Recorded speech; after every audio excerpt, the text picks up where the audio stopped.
regardez dans le miroir, et là, ce petit nuage brun, sur la pommette ou sur le front, qui n'était pas là il y a 6 mois. Vous essayez la crème de votre ami, le citron de votre grand-mère, le sérum miracle d'Instagram, mais rien ne bouge. Et un jour, vous vous demandez si ça partira après. Bonjour à tous, ici Rémi, de Mes Conseils Santé.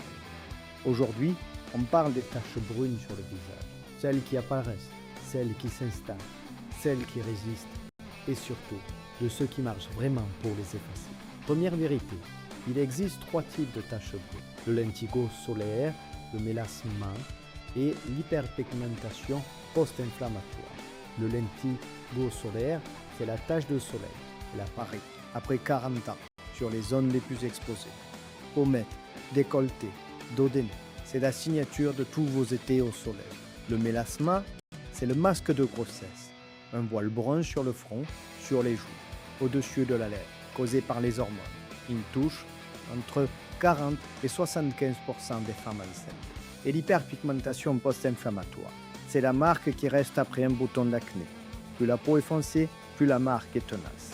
Mais avant de parler des actifs qui marchent, un mot sur ce qu'il ne faut surtout pas faire. Le citron sur la peau, surtout pas. Il rend la peau photosensible. Et au soleil, il aggrave les taches au lieu de les effacer. Le bicarbonate, le dentifrice, le vinaigre blanc, tous ces remèdes maison, ils irritent la peau, ils créent de l'inflammation. Et l'inflammation, c'est exactement ce qui crée de nouvelles taches. Le vrai geste qui marche, il est dans votre flacon, pas dans votre cuisine. Deuxième vérité, 5 actifs ont vraiment fait leur preuve. La vitamine C, entre 8 et 20%, elle bloque l'enzyme qui fabrique la mélanine le matin, avant le SPF. La niacinamide, entre 4 et 10%. Une étude clinique l'a mise au niveau de l'hydroquinone, sans les risques.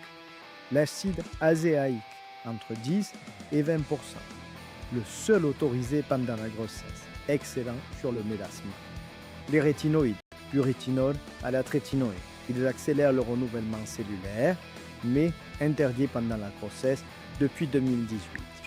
Et l'acide kojique, limité à 1%, souvent associé aux autres. Troisième vérité, et celle-là, elle change tout.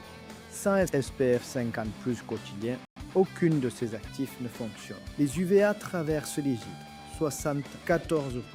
Les UVA passent les nuages, 80%. Et la lumière bleue de vos écrans représente 43% du rayonnement. SPF 50+, tous les jours, 365 jours par an, sans exception.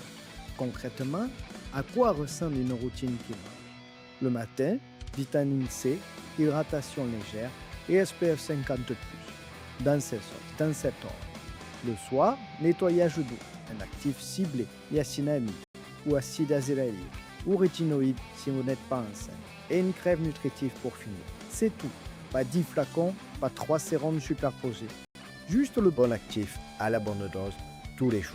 La constance base toujours la quantité. Quatrième vérité, soyez patient. Comptez 8 à 12 semaines pour avoir les premiers résultats, pas avant. Et si après 3 mois, rien ne bouge, poussez la porte d'un dermatologue. Préparation magistrale, peeling, laser, Q-switch, il y a des solutions. Pour retrouver la liste complète des solutions dont nous avons parlé et lire notre dossier complet, rendez-vous sur notre site mesconseilssanté.fr. Attention, ce podcast est informatif. Il ne remplace en aucun cas une consultation médicale et en cas de mal-être profond ou de symptômes persistants, consultez impérativement votre médecin ou votre pharmacien. Prenez soin de vous et à très vite.